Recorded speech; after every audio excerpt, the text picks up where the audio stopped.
Hello D2 aficionados, welcome back to another D2 speedrun commentary. This time we're going to be doing the softcore Players 1 Assassin run by BokserKabaty. It's a really excellent run, super technically proficient. It has been standing active at the top of the leaderboard for almost a year now, so fantastic run. I'm looking forward to getting into it with you. I have not actually watched this run before, so this is all going to be completely new to me.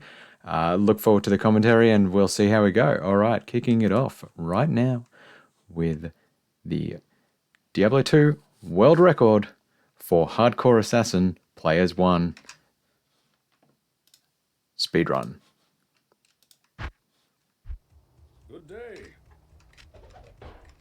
So first thing you'll notice here, as with every single Diablo speedrun, They'll never see me coming. we drop the shield. Don't need shields, you don't want to get stuck in blocking animations with a speedrun.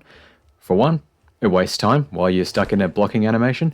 And for two, well, you can actually get in really dangerous situations, especially in hardcore, where you're working through and you get surrounded by a mob and you're just blocking, and you get killed.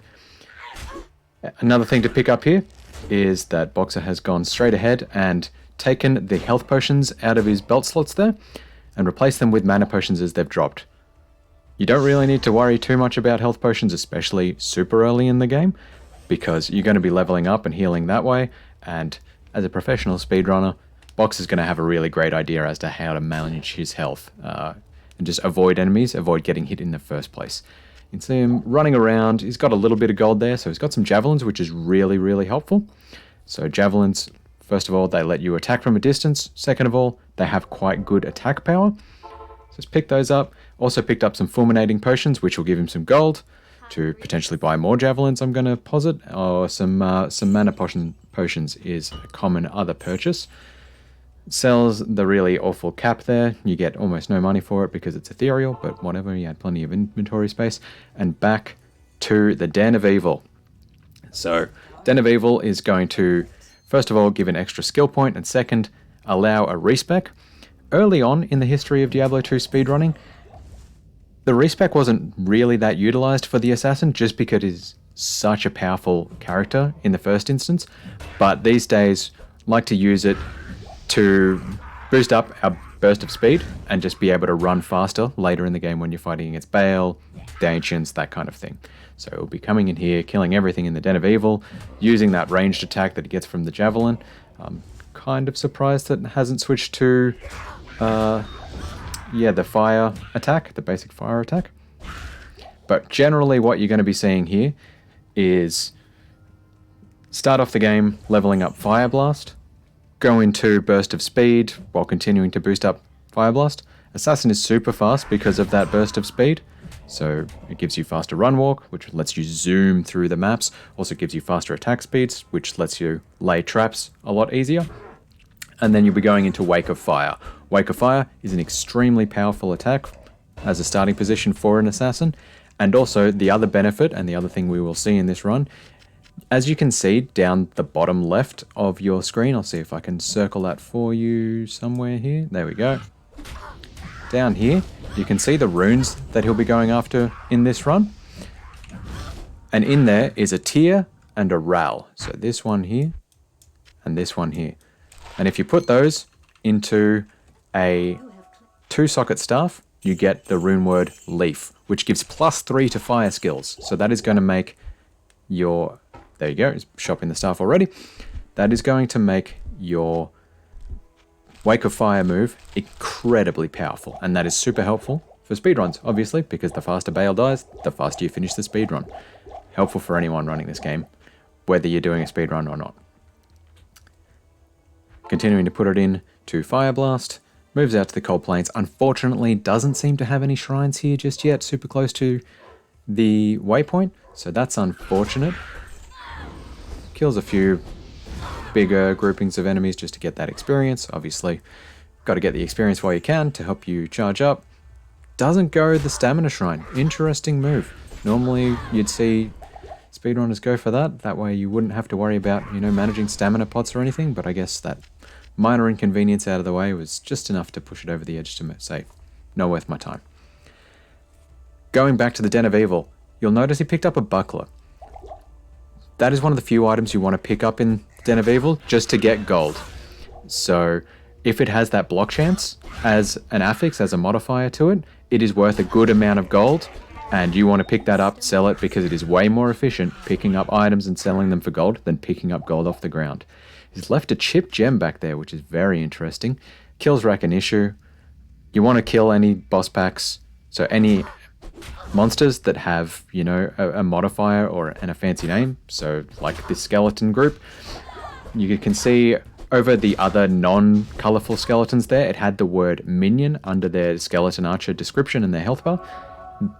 That means that they get 500% experience when you kill them. So you really want to be focusing all your attention on killing those kind of boss groups, not worrying about these kind of one-off enemy groups unless they are blocking your way, as it is the case there, or if there's just like 20 of them together and it's really super dense. So, you know, if you can waste 3 seconds to kill 5 enemies, maybe it's worth it. But primarily what you want to do is you want to be working on killing boss packs. And that's where you're going to get the vast majority of your experience from. In the underground passage, this is unfortunately a bit long. So this is probably a great opportunity to talk about maps first of all. So the underground passage is what we would call a straight through map. So as you enter, the tile that you enter, even though we entered facing that way, the actual only way to exit the tile that he entered was going out that way. And similarly, the tile that is going to exit from, so the map entrance there, is a tile that exited going out that way. So technically it was up like that. The actual entrance into that last tile was pointing up, and that's why we call it a straight through map. So if I go to a different layout here and check out meaning of straight left right, you can sort of see on the screen what I'm talking to. So we've got over, where's my thing? Here, comes in, and this way is straight, because that's the only way the tile can go. This will also be very relevant momentarily when he gets into the tower. So these examples here are of the tower themselves, which is where Bokser will be doing many, many runs, undoubtedly, to get the tier rune and the rail rune. So you can see down the bottom left-hand side there, that's the way the map entrance forces you to walk into the thing. You have to do a left turn to get to the exit. So here, really simple left turn. Unfortunately, sometimes you get 3 rights make a left, and that's kind of how that goes. So he's dropped a TP just back in the Black Marsh, running ahead to get that waypoint in the outer cloister, still rocking the experience shrine, which gives him 150% experience, and massively running. One thing I will talk to here that I haven't gotten across yet is you can see he's swap casting. So doesn't have any weapons equipped, and it looks like he's doing the animation for just punching someone. But it doesn't quite work that way.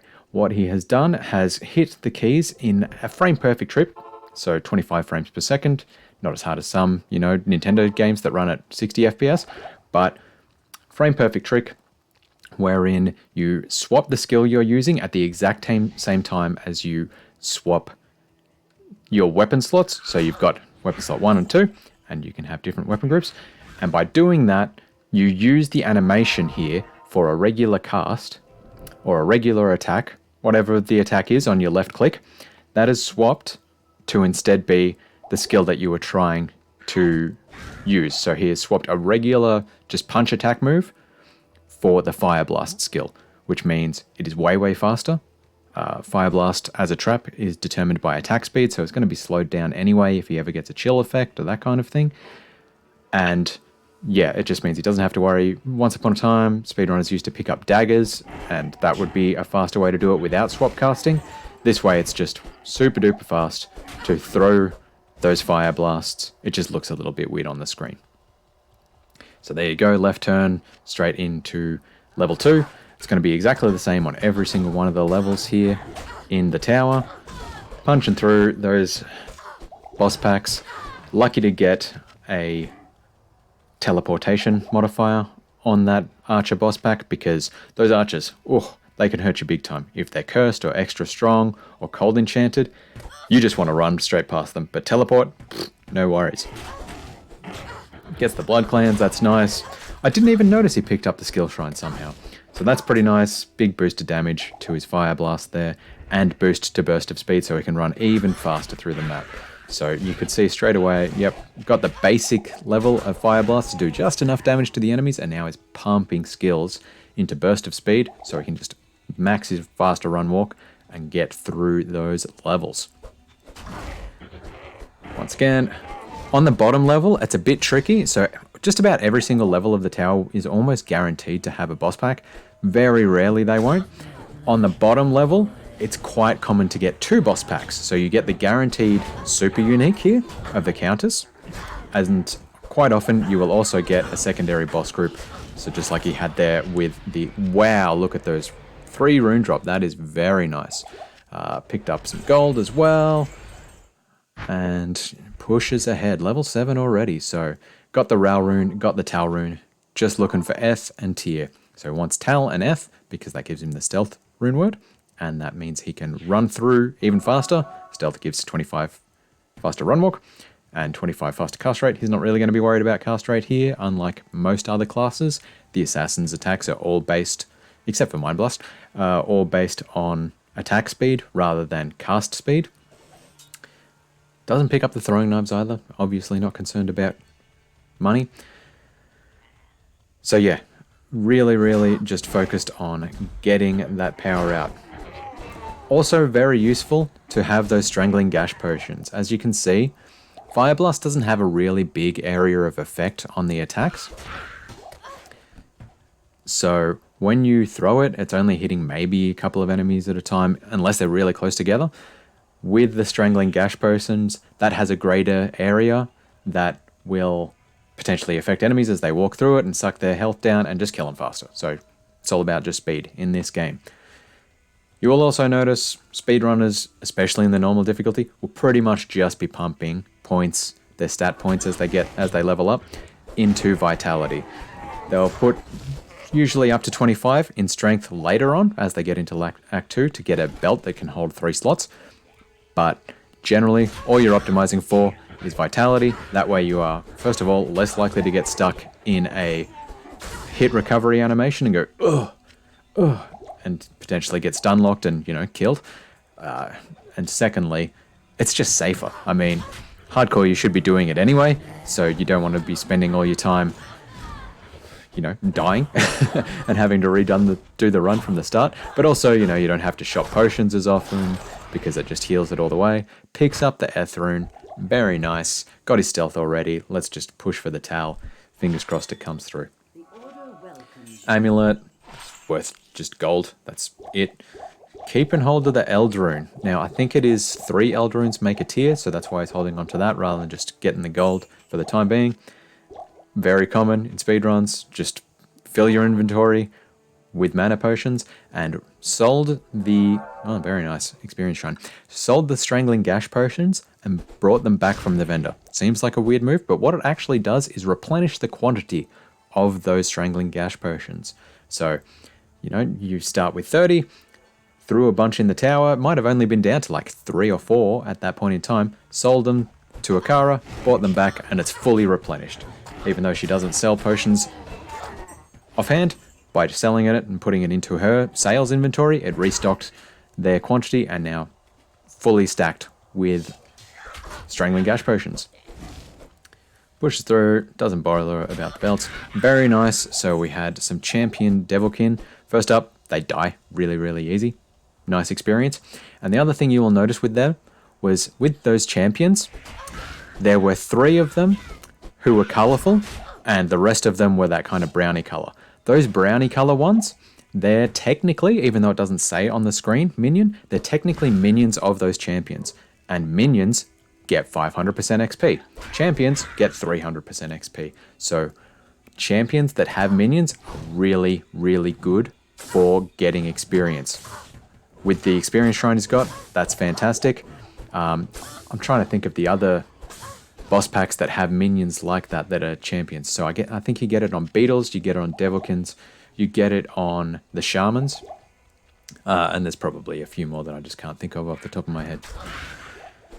So coming up to the Countess again, let's see if he drops the Tier rune this time. One thing I haven't called out with the counters that is probably important to note on the assassin. Wow, another big drop. L runes though, not what he wanted. With the Countess, you will notice that the Countess is fire enchanted, so she takes a very long time to die compared to some other characters doing these normal speed runs. Some runners that I've seen try to counter this have been someone like Ryuki's, who likes to pick up extra fast attacking weapon like a dagger or a katana or something like that and put a chipped topaz in there. Boxers just pushing through with the strangling gash potions, which is generally the strategy these days that everyone uses, and just supplementing that with fire blasts. Just takes a little bit longer. It's a bit annoying. It's just one of those things you got to deal with. It's similar dynamic you see play out on the druid actually. So a bunch of those guys grouped together, knocks them out. Unfortunately, they didn't get it in the 3 runs. Wolf had that time. That's interesting with those. Normally, if there's no enemies around, those armor racks and weapon racks will drop the same items, but every single time there's been a different enemy group around. So they have dropped boots, they've dropped wolf heads. That's the 2nd level in a row, wolf heads. They've dropped skull caps, so yeah. If they're not around, sometimes you want to be pushing them a bit more to try and farm. Once again, doesn't pick up the chipped... I guess, yeah. So the reason I'm musing on why he's not spending time picking up chipped gems. So the chipped ruby there could be pretty useful for just extra life if you put it in like a cap that you're going to buy anywhere and that kind of thing, just for extra safety. The other thing is they can be really useful if you're getting up to the Bale fight and you're starting to run out of gold, because if you've got 3 gems, you can buy a scepter or a wand or a staff super duper cheap. Put that in the Herodric Tube with 3 chipped gems, and it will roll at eye level 25 and give... It's got a fairly high probability of giving some plus to skills on there. So specific skills, it's called a staff mod, is what, you know, people talk about on the internet with relation to it. And that's worth a lot of money. So if you're running out of gold because you're buying all these greater mana potions and that kind of thing, you kind of want to be picking up those chipped gems and just having them there as a safety method. But I guess it's just pushing the record and it works out. Picks up the standard 2-slot or 2-socket armor from Chassis there. Unfortunately, it hasn't dropped in the game yet. It's kind of a gamble. Oftentimes it will just drop on the ground as you're killing monsters. But for anyone out there who, you know, is looking to figure out where to get 2-socket armors, just normal Chassis. It's the best place to go. Gives up on the tier rune. Obviously banking on that coming through in Act 2, I guess, or potentially Act 3. Just chancing it. Didn't want to spend more time running the Countess than necessary, and got plenty of gold off those runes, I suppose, to counter my previous musings. Kills the minions, but that boss must have been fire resistant or particularly, yep, spectral hit, so that gives plus to fire resistance as well. Pushes ahead and just kills those enemies there. Well, next level, not even going to bother picking up the hammer, the malice rather, to get that potential rare roll on some boots for maybe some faster run walk, but nope, just pushing ahead. Assassin's got burst of speed, she's fast enough. Now here's another map that's worth talking about the layout, because this is another static map. It is another straight through map. So levels 1 and 2 of the jail, where's my thing? So here, that will have an exit, guaranteed, going out here. Level 3, on the other hand, has a left turn. So we'll see this. He's got the little box, wherever my thing is, yep. So that's the box that he came out of, and the box that he comes into will have an end point like that, and it may be ziggy-zaggy and all that kind of thing to get to the end, but he'll get there. So there you go, you can see the end box shape is that. Be looking for a left turn out of this one. So he's come in, forced out to run that way, and it'll be a left turn to get in to the inner cloister. There we go, left turn, bang, straight up.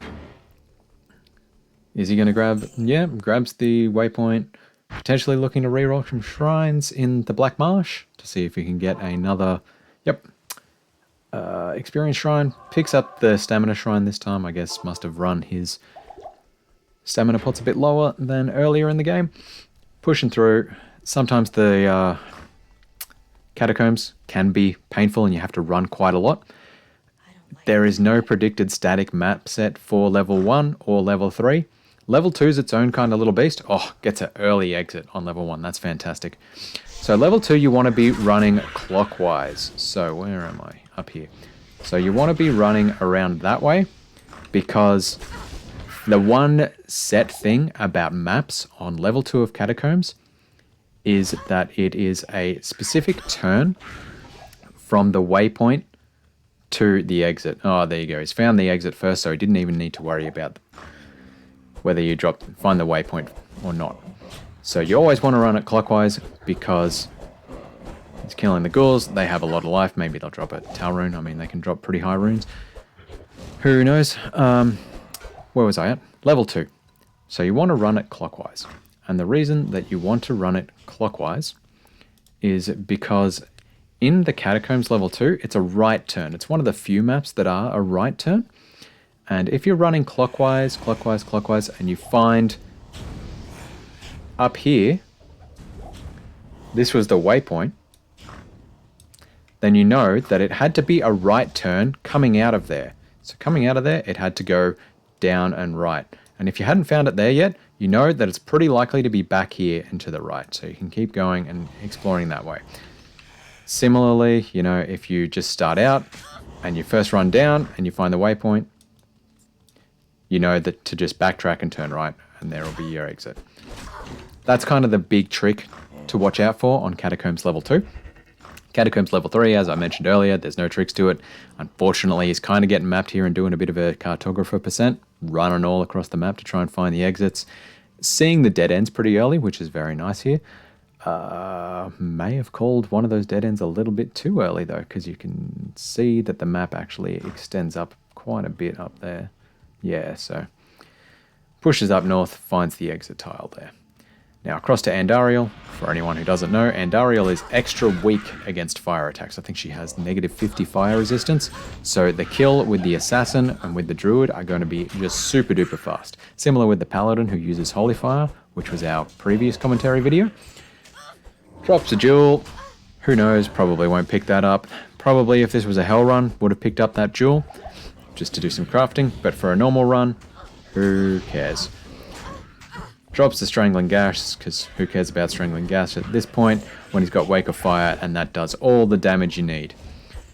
This is a weird run. Just keeps missing Andariel with those Wake of Fire attacks.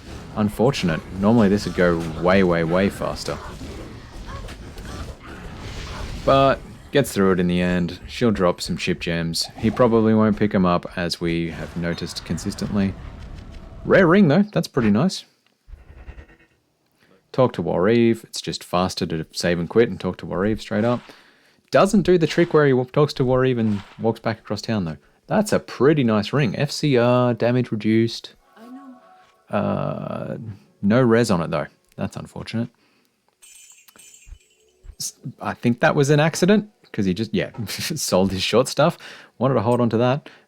Doesn't worry about replenished life. It is a trash stat anyway, but gets the 3-slot belt, so you can fill that up and now do this handy little trick where you just buy and take off your belt and put it on to fill up your inventory with those items.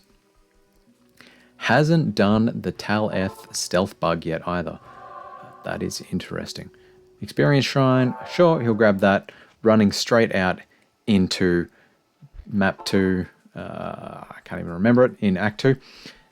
Quite high chance of there being beetles here, and beetles are very nice. As I alluded to earlier, sometimes they can be champion beetles, and they give you really, really, really nice XP. And the other thing about beetles is they have quite low HP.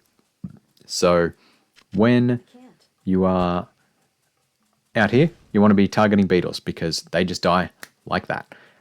You can kill them really quickly, they give good experience, and you know, they're a little bit dangerous with their charged bolts, but, you know, just ignore that, heal through it, avoid it. It's hard to avoid when you get to the maggot layer, but we'll see. Gets a pretty good exit into the dry hills, so we only checked 2 potential exit sides there. Act 2 maps can be a really hidden, slower. Like, it can really drag you down without you realizing while you're playing the game and speedrunning it. So these outdoor map tiles are really, really big, and generally the exits are in the corners of them. Well, not generally, always, like literally all the time, the exits are in the corners. So up here, there could have been an exit, but you could see because it's sunk in a little bit, so it was like that, he knew that the exit technically has to be there on the tile. So because you could see that it was sunk in a little bit, knew to run to the other side. He's running across Act 2, the dry hills rather. Found the Halls of the Dead, which is pretty nice, but didn't bother because he can just go back to that. And he's pushing ahead to the Fire Oasis while he's got the Experience Shrine. Definitely wanting to be pushing that to try and get out here, because there is a super unique boss here, which means they're guaranteed to appear every time, called Beetle Burst. Beetle Burst is one of these beetles. They have minions. You want to kill them a lot. Once upon a time, it was the Sorceress leveling strategy for the Sorceress speedrun, but it's pretty useful for just about every character. As I said, there you go, there's Beetle Burst. Magic resistant, kind of annoying, but really easy kill. And because they're super unique, they drop 2 magic items or rare items. They drop 2 items plus potions compared to other boss pack monsters who only drop 1 magic item. So you get good items potentially off him. You get great experience. He's found the maggot hole, which is pretty good. Yeah, Beetle Burst is just a gem, especially when you're rocking an Experience Shrine. Fantastic. Drops the TP there. Runs ahead to the Lost City. Probably going to be banking on finding a waypoint here. Finds a Marauder boss pack, sure, why not? And here we go. So, what else do I want to note about Act 2? So I've mentioned the maps, that's a little bit tricky. Has failed to swap cast, so you can tell that he isn't swap casting anymore. Picks up snake cord, that's nice. Because it's making the actual casting sound of Wake of Fire going vroom, vroom, rather than just a normal like punchy sound, like whoop, whoop, for the swap cast. Picks up Skill Shrine, that's going to massively boost his damage, as well as boost Burst of Speed, which lets him run even faster across the maps. Spends, a fraction of a second to cast some things to just get a little bit more experience. Probably wants to be pushing level 17 to get that stealth before Duriel, but we'll see how that goes. So very nice to get level 17 before Duriel, because that way you've got the faster hit recovery from your stealth armor. Drops the tier rune. Lucked it out. There we go. I mean, it's a world record run, so should have seen that one coming. So now he's got all the runes he needs. You can see down the bottom left there, they are all rocking. They're all regular grey colour instead of red like they were before. Dark magic in a darker tomb. I did not notice him find the waypoint there. That's unfortunate. So he's going to have to do a bit of exploration to get back there. But that's all right. So, just a note for everyone, you don't have to do the quests in order in Act 2. You can get things out of order. You can get the amulet from the Claw Viper Temple before you get the Herodric Cube, before you get the Herodric Staff. So that's kind of what he's doing here. And honestly, if you get, not even honestly, handy tip or interesting factoid, if you get the amulet, you can go into the harem and to the Arcane Sanctuary before you get anything else. So, I don't know, it's just an interesting factoid. Goes to Wareve, goes to the waypoint. What did he get? Yeah, you only got dry hills. So, gonna have to push back to get to the Maggot Lair and the Halls of the Dead. Is he gonna go Maggot Lair first or Halls of the Dead? Who knows? Yep, more boss packs. Picked up the heavy boots there. And you might think, what was the point of that? They're not really worth that much gold. But at this level, around enemy level 12, I think it is, boots can start rolling with the affix of faster run walk on them. And, faster run walk means you just get through the game faster. It means you can avoid enemy attacks earlier or more easily. So, it's worth your time picking up boots around the last couple of levels of the Catacombs and early level 2, just because that's your highest probability chance of rolling faster run walk. Heard some jewels drop back there, another interesting note. Halls of the Dead is another one of these maps where it's a left turn from the entrance, as you'd noticed there. Probably the interesting thing to note here is what's left, because he came in and it was like that. Well, this is left. So that would have been straight out, but this is left, and that's kind of how that rolls. Drops another ring, hopefully get some res. We'll see how that goes. Oh, that's a long restart, but I guess that's why we've got in-game time now.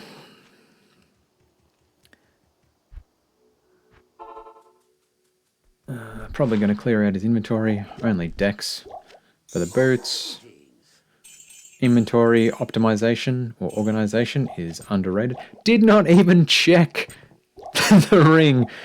Did not ID it to see if it had res or not. Wow, that is gutsy. So normally you'd be checking those rings to hope that they had fire resistance. You get some on some gloves, that's nice.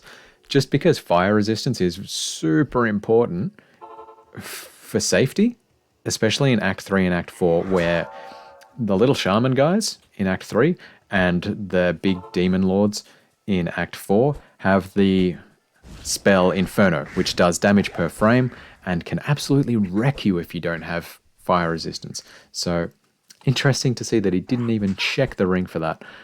Just took the whatever $700 he gets for selling it unID'd. Manages to pick up another experience shrine though, which is nice. That will help with those levels, only level 14 right now, and is coming fast up to the Arcane Sanctuary. Because it's a super unique boss, Beetle Burst will spawn basically in exactly the same spot every time, so that'll be him there, because that's where he was last time. So that's why it's also a really useful farming location in single player, because you know that he's going to drop there. Yeah, pushing ahead. There are some interesting decisions in this, but it's really panning out for him, so that's great. Still hasn't done the stealth bug. Stealth bug, by the way, is where you put Taloneth into your armor already, and that until you go down a set of stairs or something like that, like change map area completely, it gives you that bonus to faster run walk or faster cast rate. I think it's mostly just faster run walk, actually. Even though the game stats themselves are saying you don't get them, that's why it's a bug. So when you put it on and you technically can't use it, the armor will be redded out and say this isn't actually working. You still get the faster run walk for a brief period of time.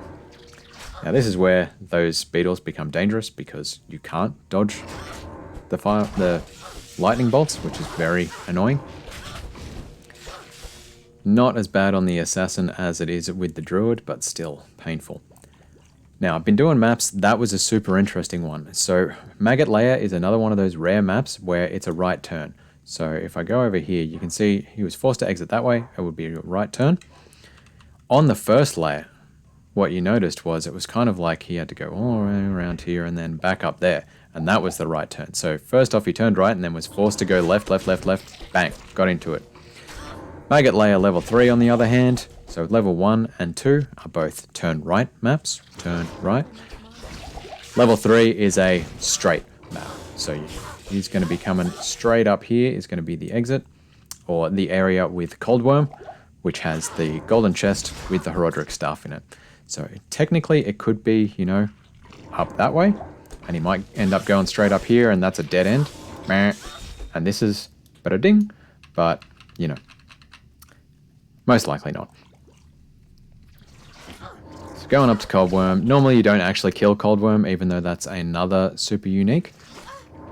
Wow, this is a really long level 3 as well. Like normally these maps are quite short. Yeah, level 3 is normally like one of the shortest maps of the whole Maggot Lair, so it's very interesting to see that just go on and on and on. Just like me right now. Normally, yeah, you don't want to kill Coldworm because he's cold enchanted. It'll slow you down, but I guess the room was that full that it was worth the time. Similarly, you notice there, he dropped a rare item and a blue item. Because it's a super unique, they drop 2 magic items instead of 1, like the other bosses do. Unless it's like an act boss, so Andariel, Duriel, Mephisto, Diablo, Bale. They drop many, many items, and it's kind of all dependent on the different players in the game and so on and so forth, but generally how it works is non-super unique bosses, so boss packs, just drop 1 magic item plus 4 potions. Super unique boss packs, drop 4 potions plus 2 magic items. And yeah, that's kind of how it works. You want to be killing those boss packs, and I didn't mention this earlier. Another good reason to kill those boss packs beyond just the experience benefits is the fact that they drop 4 potions. Because the more potions you get while you're just on the land, the less you have to go to town to buy more potions, and that's less time wasted. Fire Eye, another super unique boss monster. Not normally worth it with the druid or the assassin to try and kill him, because he's fire enchanted, you're using fire attacks. They have really good resistance against it. Checks boots for faster run walk. Now has 28 strength or whatever it was. So it's got 30 strength there to use the trellis armor to be ready to put in stealth. Here we go. I mean, amping it up. There you go. Stealth bug. Knew it was going to come. He's got his swap cast working again for Wake of Fire. So you can hear it's just instead of womp, womp, womp. So that's how you can tell. Also, you can just look at the cast animation is a bit faster. Arcane Sanctuary. You know what? I'm just going to comment right now. How interesting is it that he's running this whole thing barely ever having the map open? Like almost every other speedrunner and almost every person who plays Diablo 2 has the map open. Some people have it in the like little mini screen map that's up in the left hand side. Most people have it with the full map overlay. But just running like this, that's super interesting. And he gets a first way. Gets a first way in the Arcane Sanctuary. That is solid world record material right there. So Arcane Sanctuary, there have been a lot of investigations into this. A lot of people, you know, generating hundreds of thousands of maps off the Diablo 2 game code to try and understand, is there a way you can predict which way you go in the Arcane Sanctuary? Because it's kind of like a cross layout and you never know which way the summoner and the portal out is going to be. So this is why it's like always interesting when you're watching a Diablo 2 speedrun. Are they going to get a first way? Are they going to get a second way? Are they going to get a fourth way on the Arcane Sanctuary? I think it was a third way on the Paladin's world record. I've seen fourth way world records, but getting a first way, super helpful. That would save minutes off your time. And it helps you hugely. So very lucky there. 25% chance, you know, you're going to get it. Talrash's Tomb, like so many maps in Act 2, that is a left turn map. Where is my thing? So you can see it's kind of this layout here. Whoa, my map thing got super weird there. So you can sort of see there on his map, that's the way you enter. And because it's got that straight out point, this is the left turn. So he's going to be looking for a tile with an exit shaped like that, or that forces him to run into that way. And that way, that's where the slot to put the staff will be. The Staff of Kings. No, it's the Herodric staff now because he's morphed it. To unlock the area to get to Duriel. Running through here, he's got beetles in here, which is also very nice. So, very common trope in Diablo 2. Leveling up, you're going to do tomb runs between level 12 and 25. Having beetles in those tombs is a big part of that. They give juicy experience, they die super fast. To get a beetle in your Talrash's Tomb, very helpful. This is going to get him... Oh, he's got the level 17 already, so he's got stealth naturally usable. That'll give him the faster hit recovery while fighting Duriel. Gonna go to town, stock up on potions, of course. Probably get a few thawing potions as well, because if you take a thawing potion, that gives you plus 50 to cold resistance, and Duriel has Holy Freeze, so it does a lot of cold damage. Pardon me. Gets his staff ready to go. Yep, just for the mana per kill, getting the tier in there. Oh, and he puts in the Ral as well. I wonder if that has a bug associated with it as well. Looks like he's trying to do the bug with Duriel. Bug. Where there's a specific spot you can walk to. There's 2 of them actually in Talrash's chamber, where Duriel gets stuck walking or running against just nothing in particular. So there's one up the top here, around there, and there's one just behind this fallen pillar here. So if you can walk in and just like, it's a little bit tricky with the assassin with burst of speed on. You normally have to turn run off. You can't run in there. There you go. So that's the bug. He's sort of stuck running against that like one little pixel of pillar there. And you can just cast your traps to your heart's content without ever having fear of being hit. So only got it for a few seconds there, but you know, still it helped. It helped. Didn't really get any good drops off Duriel, unfortunately. Maybe a little bit of gold there, but nothing too nice. Nice speedrun tech. Go into there, drop a TP, immediately go back to Mashif that way rather than running across town again. And here we are in Act 3. Running on 17 fire res, which, you know, not that nice. And just selling. So he's held on to an extra Rao rune. I wonder if at level 19 he'll buy like a cap or something to put that Rao rune into to get that extra bit of fire resistance. Doesn't even worry about the shrine. He's desperate to level up. So he's pushing in here, re-rolling the map seed to get an XP shrine. He knows it's there. He'll hold on to that until he gets to the Flayer jungle, because the Flayer jungle, if you get the right enemy types in there, so you want both blue guys and basically the guys who shoot, who stab you. So not the guys who shoot you, you want guys who try and come and stab you. They will give you really good experience and they die really, really fast. So that's what he'll be holding onto that experience shrine for when he gets to the Flayer jungle.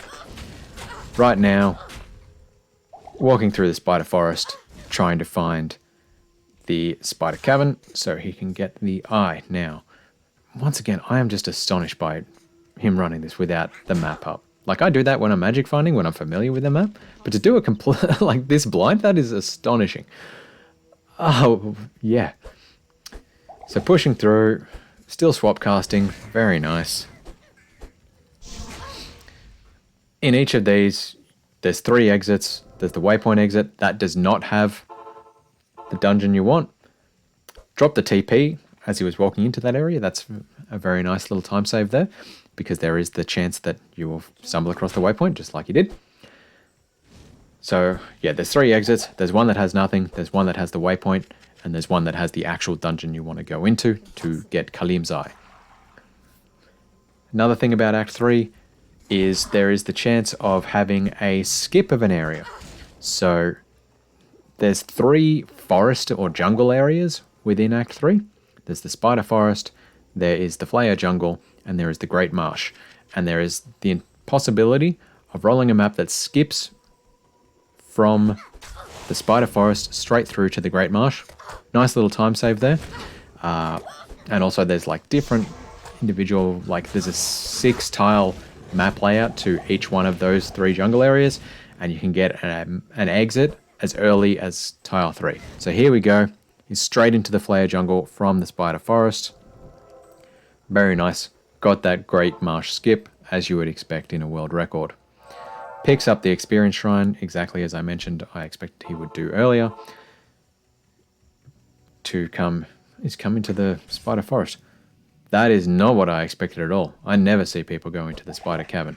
But I guess if you've got some boss groups, why not?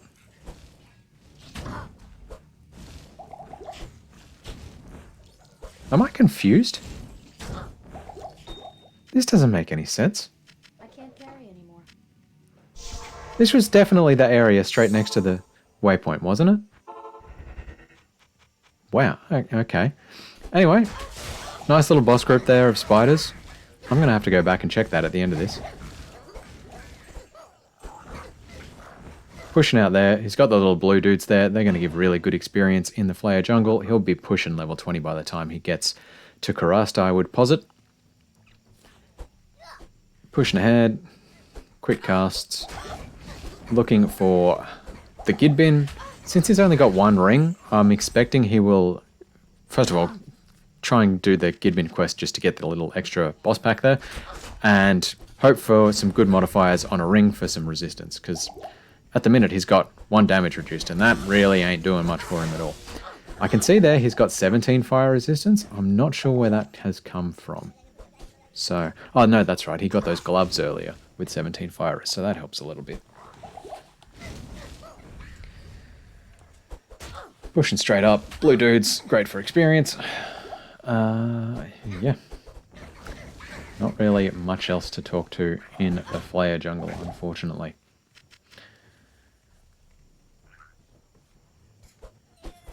So while we push through here, probably just a little bit of history on the Assassin speedrun.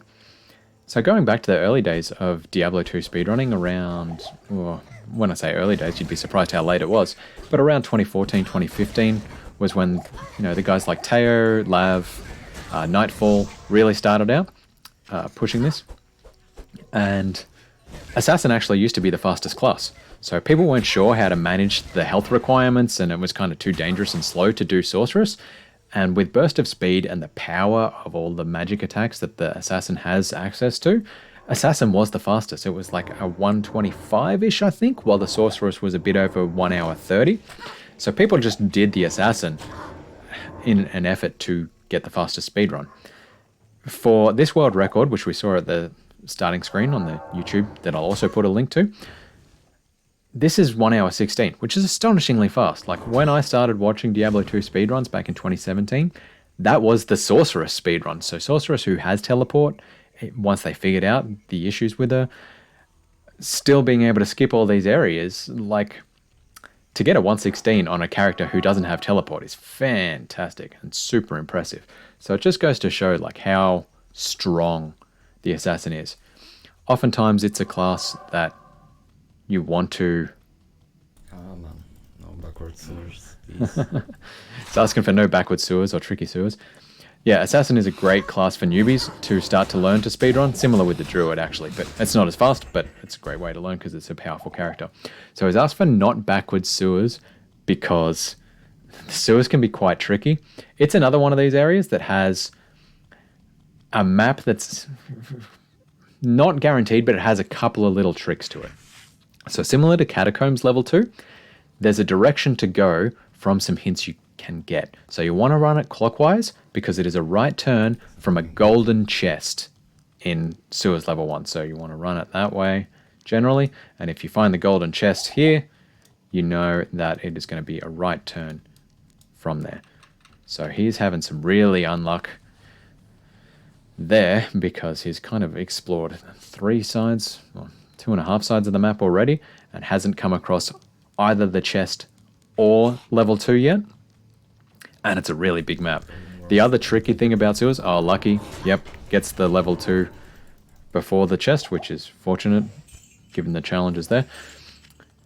The other tricky thing about the sewers map is you can check the whole edges and then hidden in the middle of the map is level 2, which is really frustrating. Like you find the golden chest and it turns out that there was like a secret hidden right turn from the chest in the middle of the map rather than on the outside edges, which is how everyone prefers to run it because it's just easier that way, and also you're less likely to get lost.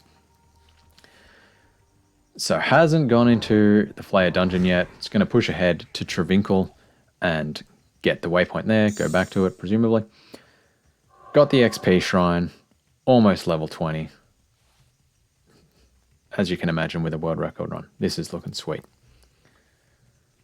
Travinkle's going to be a little bit challenging with this low fire res, but it's relatively easy to dodge all the hydras there.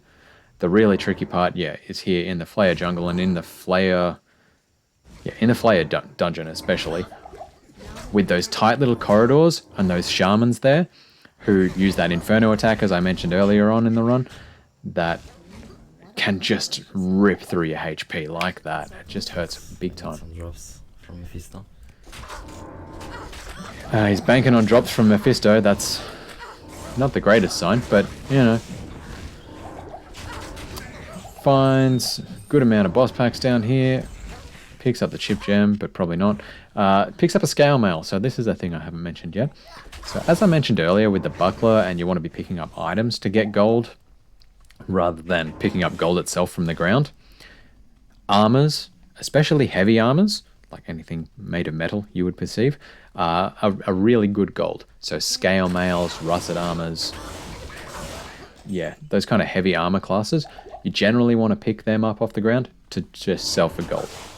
That way you can fund your mana guzzling to your heart's content, because, yeah, You're going to be using a lot of mana potions in any character class in Diablo 2, except maybe, yeah, not necessarily. So normal barbarian's probably the only one who you're not going to be chewing through mana potions on, but hell barbarian you definitely are when you're on war cries and there's mana burn everywhere and that kind of thing. So it gets to level 3. I didn't mention it earlier with the map tips, but player level 1 and 2 are both left turns. Level 3, there's like, I'm going to guess like 6 static layouts for level 3. They're always exactly the same.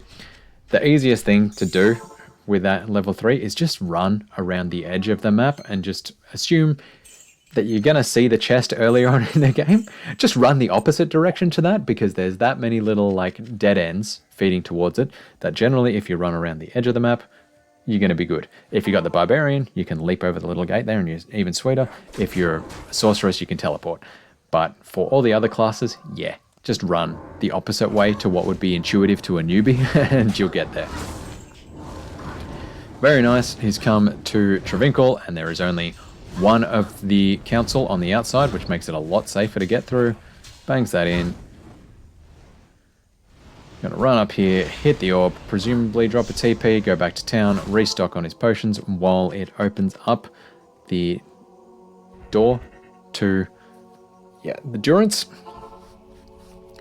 Doesn't restock on potions. How interesting. But, you know, just got out of there, got out of dodge while he didn't have to be too concerned. Level 1 is another one of those left turns. Level 2 is a straight across, because if you turn left, what you will find is the waypoint is down here, and if you turn left from the waypoint, you get to level 3. Level 3, static map set, pretty straightforward. Got the mana shrine, that's kind of useful, saves a little bit on those mana potions. You want to run super fast through that little bit there and avoid bringing the council member along with you to your fight with Mephisto, because when they do those little lightning zap attacks on the screen, that is actually a healing attack. So that will heal the other enemies on the screen, so the other council members or Mephisto especially. So you want to avoid ever dragging one of those council members along with you to when you actually have Mephisto on the screen, because otherwise they'll just heal Mephisto the whole time and slow you down big time. Mephisto here can be a run killer for newbies, especially because of the lightning attacks. You want to be really careful with his charred bolt attacks, especially those ones there, because they can pack a punch. Lightning attacks, sometimes they feel like they do nothing, because if you have ever used a lightning skill on, well, just about any character, you notice that basically all lightning skills have the chance of rolling as low as 1 damage, but they can also roll really, really high damage, and when it's charged bolts, there is a lot of them, so the chance of rolling something really painful is quite high. Get some fire res on some boots, that could be useful for now. Also picks up Hawkmail, cannot be frozen, that's interesting. Might use that for his merc. And yep, has the poleaxe as well, which is pretty nice. Gloves and belt, whatever, that's just cash.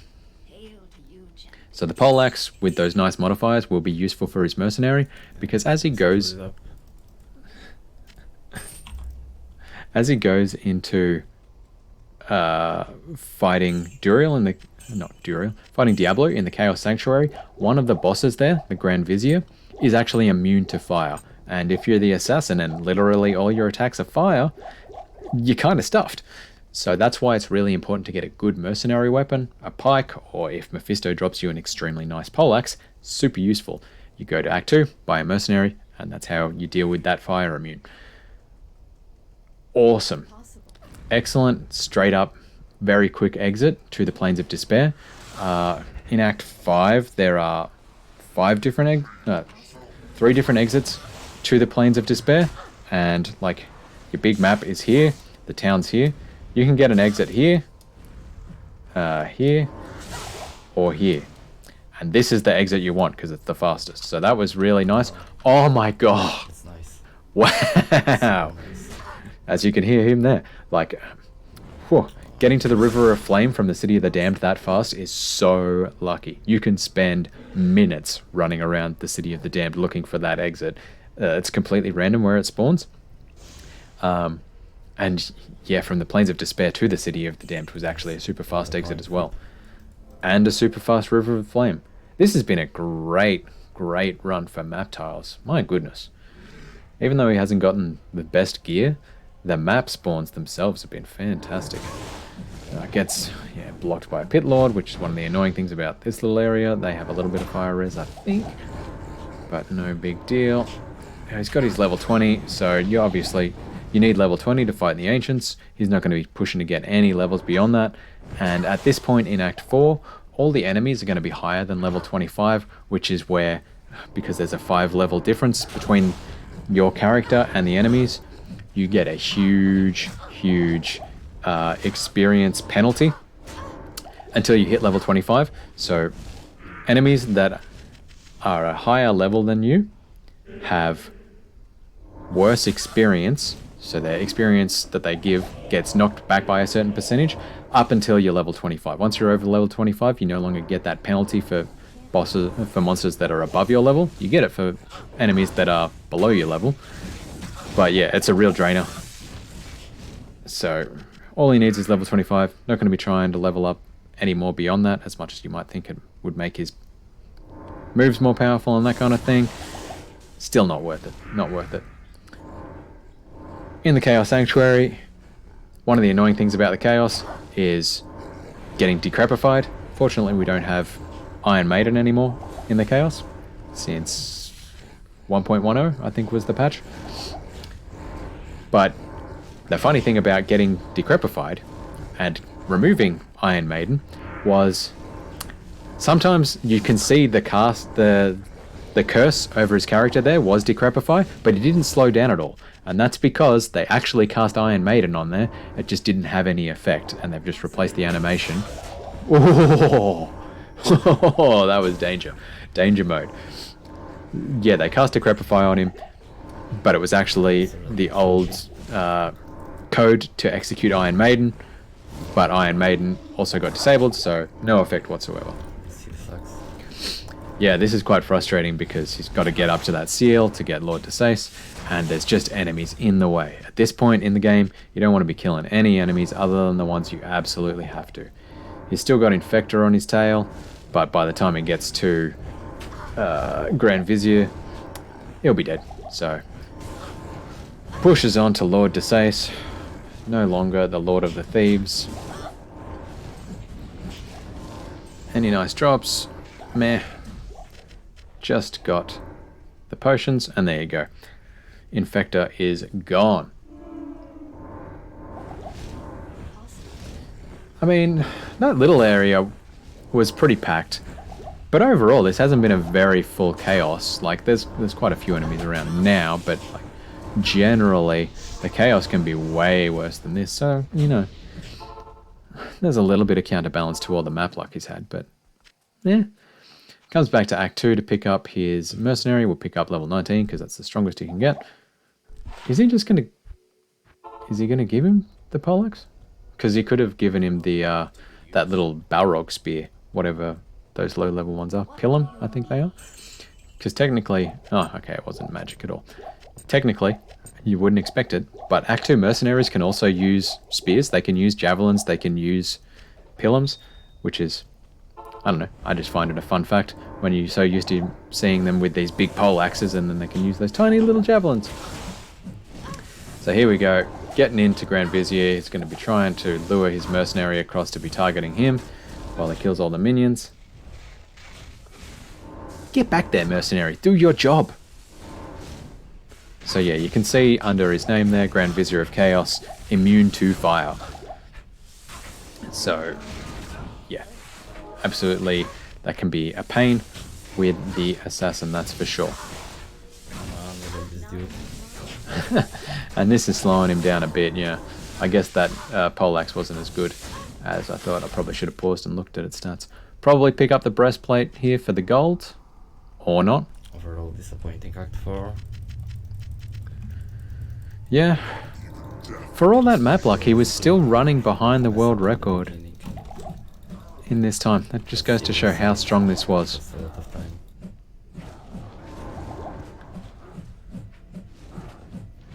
Razan doing his best to fight off Diablo all by himself. Picks up the Fire Res Shrine, useful for when Diablo does his Firestorm attack. That can be a painful one. The lightning, whatever it is, hose. It's probably the easiest way of putting it, because that does half physical, half lightning damage. So even if you got great lightning resistance, which Boxer doesn't have at the minute, that lightning hose can really wreck you, so you just want to stay out of range of it. Unfortunate that that wasn't a skill shrine or something, right? Or if you have a fire shrine, that would have been pretty nice as well, because fire shrines do 50% of health just taken away in a hit. I wonder, what would we be hoping for Diablo? Will he drop a SOJ? Almost certainly not, but you know, it's a world record run. It could play out that way. Earliest place that you can drop, Stone of Jordan, Diablo normal.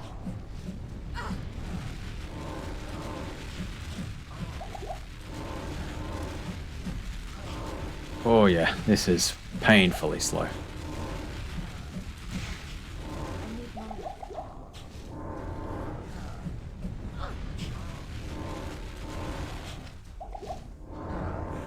You can see there he had thawing potions just in his inventory.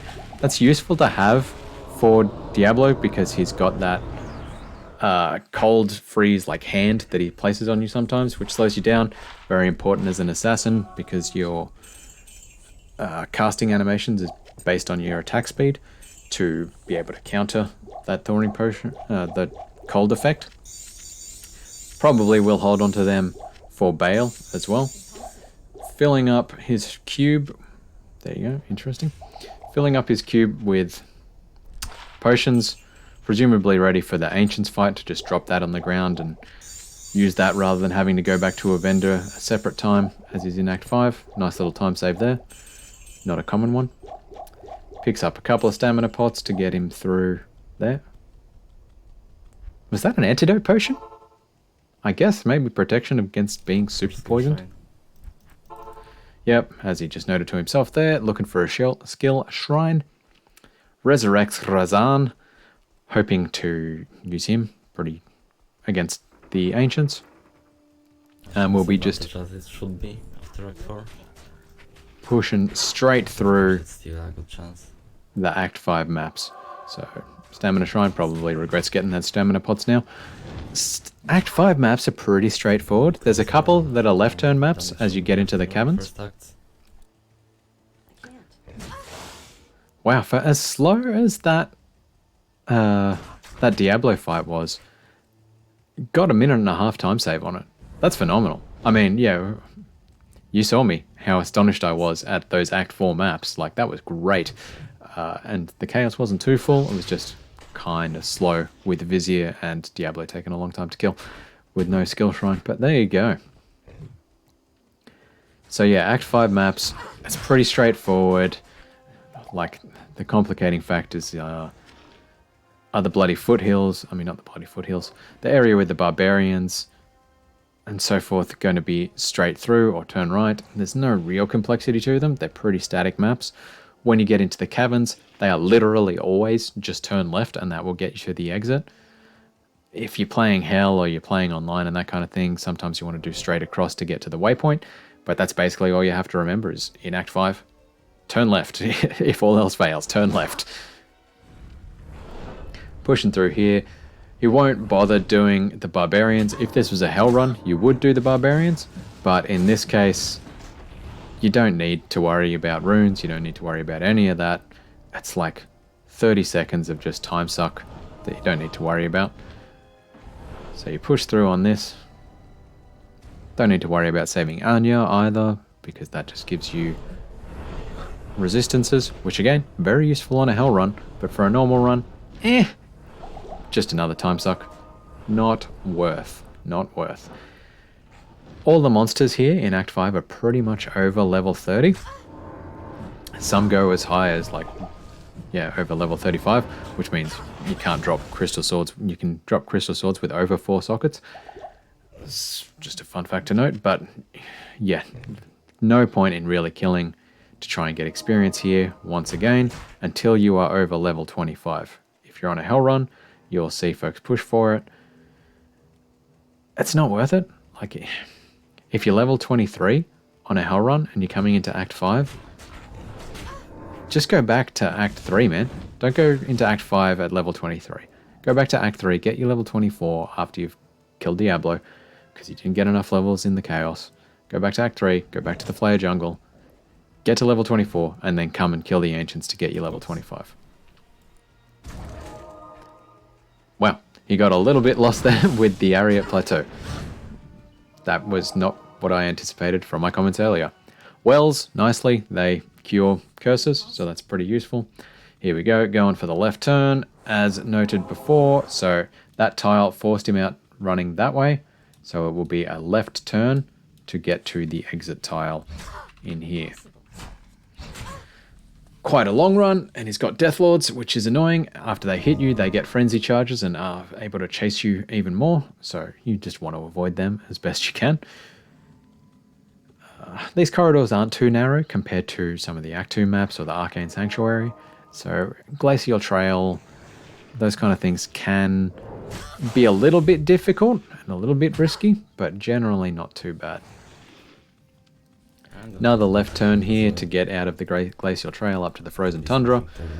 This one is just straight across, easy map. Got a Lightning Shrine, I don't know why. Maybe he'll be able to hold on to that by the time he gets to the Ancients, just in case one of them's lightning enchanted.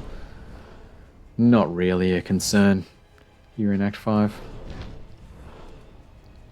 And you can see that the time to complete Act 5 is really, really short in comparison. Like, Act 1 is almost always your slowest act out of anything. Unless you're doing a hell run, because they can stack up quite a bit as you're trying to get to level 60 at the end. But yeah, like, Act 5, 16 minutes is pretty consistent across characters. Like, even if you didn't have Burst of Speed, do that on a Paladin for sure. Pushing through, dodging the Death Lords. Ancient's Way is going to be looking for a left turn. Fortunately, yep, not too packed. Experience Shrine, just going to ignore it at this point, and pushing ahead. So yeah, as I mentioned earlier, having that leaf stuff, really, really useful for that +2 fire skills. It's just not a thing you get on many characters, +3 to skills this early.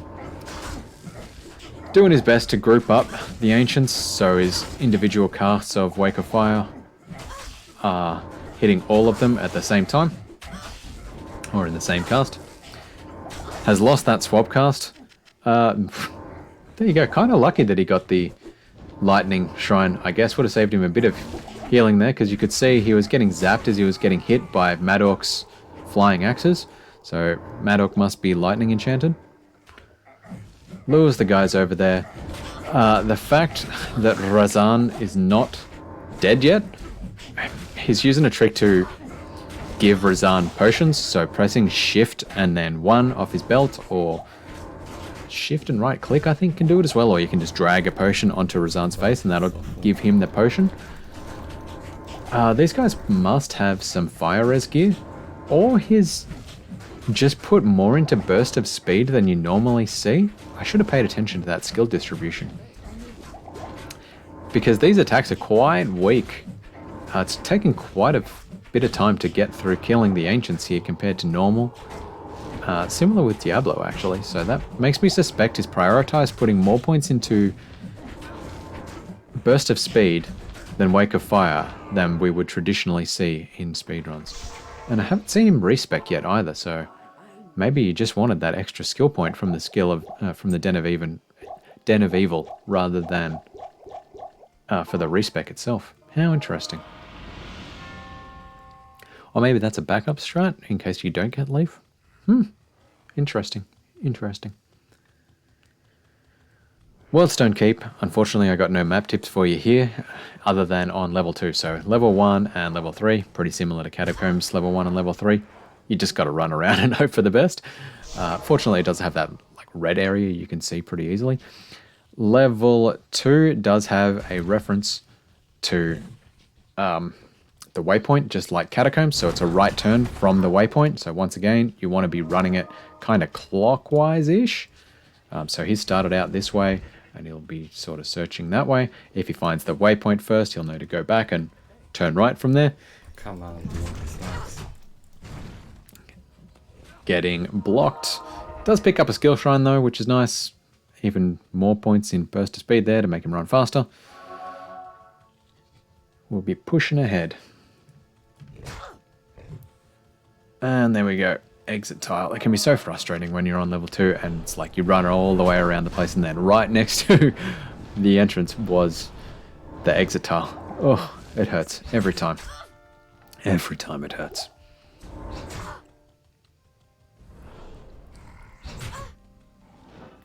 Deathlords, again, really, really super annoying. If they hit you, frenzy charges, they can really block you a lot and hurt you a lot. These succubi can also be really painful. Ooh, Deathlords in the Throne of Destruction. They have a bit of health as well, which makes them annoying to kill. But fortunately, relatively empty. I mean, yeah. Succubi, they have low health. They can do a lot of damage from a distance with all those flying balls. But die pretty quickly. Deathlords are the most painful part of it. So, just got to dodge them enough to get through.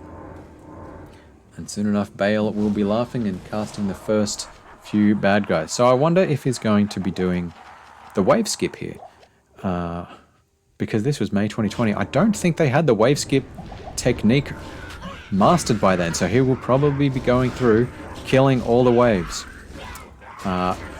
So maybe that's what people want to be targeting this speedrun to beat it, because as you can see here, Colenso the Annihilator is immune to fire, just like Grand Vizier of Chaos was, so you're dependent on your Merc to kill him, which can really slow you down.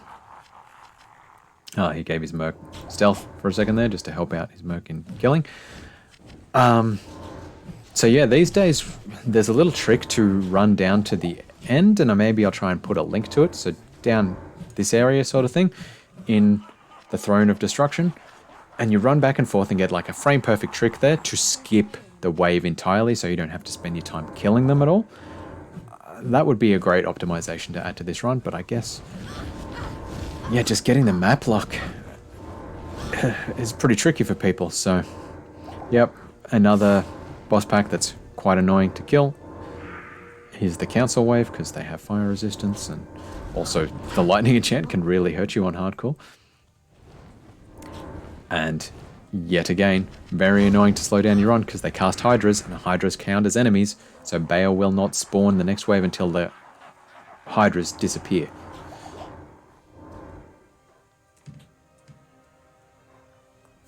So coming up on, yep, the Batman wave, the Demon wave. Probably try and lure them out. Their health isn't that high, so you might be able to kill quite a few of them as you go out. Definitely not doing this for XP, as I've talked to again and again and again. You just want to lure them out and then, like, trick them. Oh, no!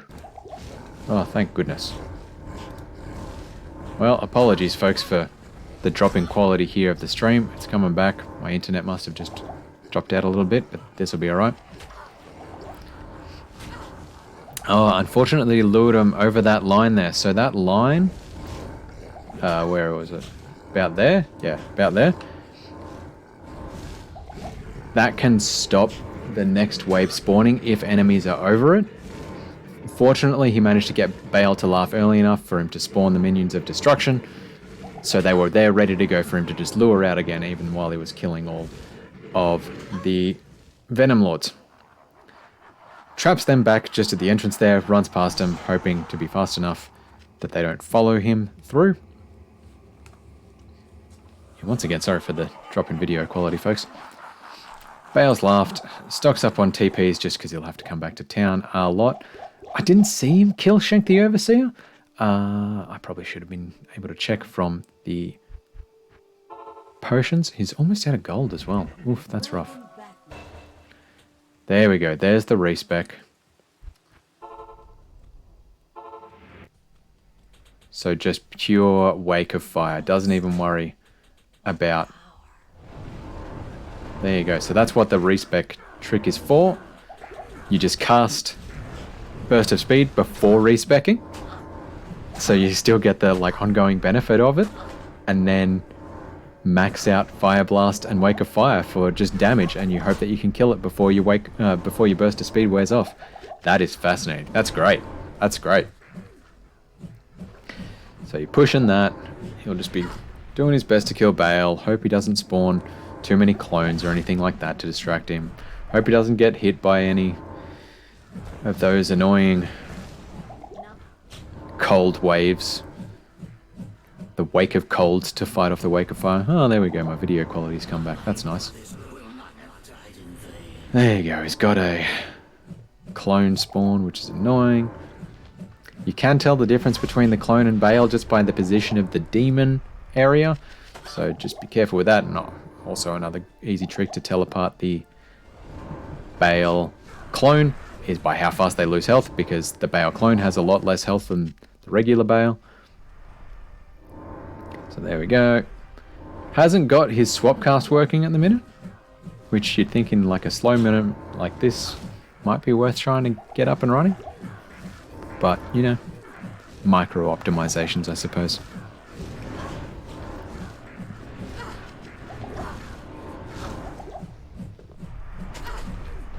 Very lucky that that clone isn't just attacking him a lot as well. Like, this is one of the things about the clone that can slow you down, is you just keep getting hit by those Wake of Colds, like Wake of Ice, I guess you'd call it.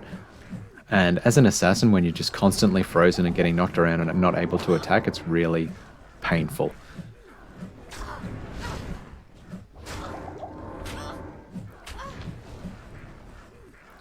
So we're pushing for Bale, looking like a fantastic time. Still got a minute to spare over the old world record. Super interesting run. Didn't really get too much good gear in this either. Like, look at his fire res, 26.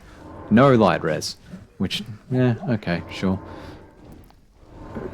Just had stealth and leaf. Like, that was it. Just ran it off those runes. He didn't even get the tier rune from Countess. He dropped it in Act 2. So, pretty lucky there. Okay, nice. Beat the old world by on 40 seconds. how late acts went. Lost a lot of time after Act 2. But still a record, which is nice. Oh, so casual, so modest. That's nice, you know. While every other record's falling like Okay. flies, this one will stand for a year. It's just nice. It's just nice. Gear. I had some decent res earlier, but I sold rings. You did not have res rings, man. I think you're getting Few confused. on the way. That was lucky. That was lucky. And maybe a little bit too many towers, I feel. Like one too many. Yeah, there were quite a few towers in there, so. What a fantastic run by Boxer. What a champion. And amazing maps in it. Like, maps made all the difference there. Alright, let me see if I can find in Act 3. Where was it? Around here. So that's Flayer Jungle. I want to see where the Spider Cavern was.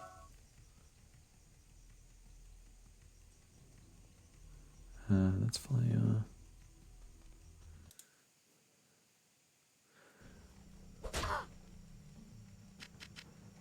It's so hard without his map up, so I can't see what area he's in.